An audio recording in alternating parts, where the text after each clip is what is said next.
اہل بیت کی یزید کے دربار میں پیشی اور پاک بی بی سکینہ بنت حسین علیہ السلام کی مظلومیت۔ آل رسول کو جب قید کیا گیا، مستورات اور بچوں کو ایک ہی رسی میں باندھا گیا۔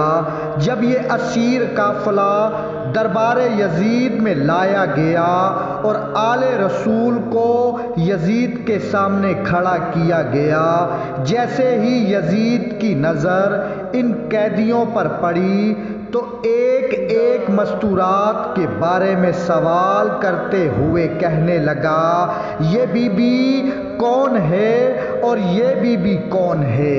اسے بتایا جاتا رہا حتیٰ کہ اس کی نظر ایک ایسی مستور پر پڑی جو اپنے چہرے کو اپنے ہاتھوں سے چھپائے ہوئے کھڑی تھی۔ اب یزید نے پوچھا، یہ بی بی کون ہے؟ اسے جواب ملا، یہ بی بی سکینہ بنت حسین ہے۔ اب یزید نے 4 سالہ معصومہ سے کہا، تو سکینہ ہے؟ اب پاک بی بی سکینہ سلام اللہ علیہا نے اس سوال کو سن کر بہت روئی۔ آنسو بارش کی طرح برسنے لگے۔ 4 سالہ معصومہ اتنا روئی کہ ایسا محسوس ہوتا تھا کہ روح ابھی پرواز کر جائے گی۔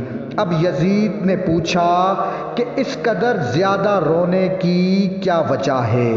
پاک بی بی سکینہ سلام اللہ علیہا نے فرمایا، میں کیوں نہ روؤں، سر ننگے نامحرموں کے درمیان کھڑی ہوں۔ اب دربار یزید میں ایک شخص اٹھا اور وہ ملعون کہنے لگا، اے یزید، یہ کنیز مجھے دے دو تاکہ میری خدمت گار بن جائے۔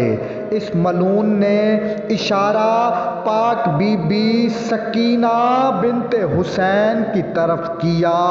امام حسین علیہ السلام کی بیٹی نے جب یہ سنا تو اپنی پھوپھی ام کلثوم کے دامن سے لپٹ گئی اور آنسو بہاتے ہوئے عرض کیا، اے پھوپھی اماں، کیا آج تک آپ نے کہیں سنا ہے کہ کسی نبی کی اولاد کو لوگوں نے اپنی کنیزیں بنایا ہو؟ اب پاک بی بی ام کلثوم نے اس ملعون سے فرمایا، اے پست اور گھٹیا انسان، خاموش ہو جا، اللہ تیری زبان کاٹ دے، تیری آنکھیں اندھی ہو جائیں کہ تیری نظر آل رسول پر نہ پڑے اور تیرے ہاتھ خشک ہو جائیں جن سے تو نے ہماری طرف اشارہ کیا ہے۔ اب راوی کہتا ہے، اللہ کی قسم، ابھی بی بی ام کلثوم سلام اللہ علیہا کی کلام ختم نہ ہوئی کہ اللہ تعالیٰ نے پاک بی بی ام کلثوم کی دعا کو پورا کر دیا۔ اس ملعون کی ایک چیخ نکلی، اس نے اپنی زبان کو اپنے دانتوں سے ہی کاٹ لیا۔ اس کے بعد اس کے ہاتھ اس کی گردن سے لپٹ گئے اور اس کی آنکھیں اندھی ہو گئیں۔ اللہم صلی علی محمد و آل محمد۔